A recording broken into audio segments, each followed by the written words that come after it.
রাত 12টার পরে আল্লাহর দুইটি নাম 21 বার পড়ুন, দুশ্মন শেষ হয়ে যাবে। দুশ্মন আপনাকে কোনো ক্ষতি করতে পারবে না। আপনার ঘরে সকল বিপদ আপদ থেকে আল্লাহ আপনাকে হেফাজত করবেন। আল্লাহর গুণবাচক দুইটা নাম রয়েছে। এই গুণবাচক নাম করে আল্লাহর কাছে দোয়া করলে আল্লাহ পাক রব্বুল আলামিন সেই দোয়াগুলো কবুল করেন।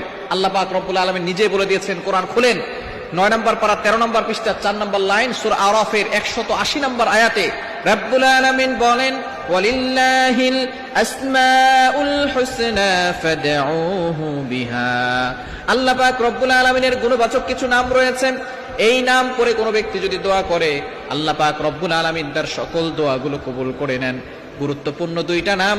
অনেক সময় আমরা বিপদে পড়ে যাই, অনেক সময় দুশ্মন আমাদেরকে ক্ষতি করে বিপদে ফেলতে চায়, অনেক সময় জাদু করে, অনেক সময় ব্ল্যাক ম্যাজিক করে, কুফরি কালাম করে। অনেক দুশ্মনরা আমাদেরকে ক্ষতি করার জন্য ওত পেতে বসে থাকে। আপনি যদি রাত 12টার পরে, অর্থাৎ শেষ সময়, মধ্যভাগের পরে শেষ সময়, এই সময় যদি আল্লাহর দুইটি গুণবাচক নাম করতে পারেন, আল্লাহ পাক রব্বুল আলামিন দুশ্মনের ক্ষতি থেকে আপনাকে হেফাজত করবেন এবং দুশ্মন চিরতরে শেষ হয়ে যাবে। দুশ্মন অনেক সময় আমাদেরকে ক্ষতি করতে চায়। ভালো মানুষের দুশ্মন বেশি। আপনি ভালো মানুষ, দেখবেন আপনার দুশ্মন বেশি। নবীজি সাল্লাল্লাহু আলাইহি ওয়াসাল্লামের মতো ভালো মানুষ, ভালো নবী দুনিয়াতে কেউ আসে নাই।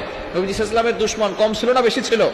আবু জাহল, উতবা, শাইবা মিলে নবী সাল্লাল্লাহু আলাইহি ওয়াসাল্লামকে হত্যা করার জন্য সামনে অগ্রসর হয়েছে। সুতরাং আপনি যত ভালো হবেন, আপনার দুশ্মন তত বেশি হবে। তবে আল্লাহর উপরে ভরসা রাখবেন, আল্লাহ আপনাকে হেফাজত করবে যদি একই সাথে আপনি আমল করতে পারেন।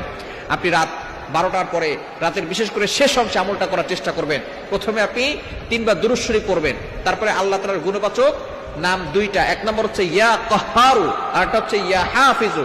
ইয়া কাহারু মানে হে সর্বশক্তিমান, আর একটা হচ্ছে ইয়া হাফিজু, হে সংরক্ষণকারী। এই দুইটা আল্লাহর নাম, আল হাফিজু, আল কাহারু।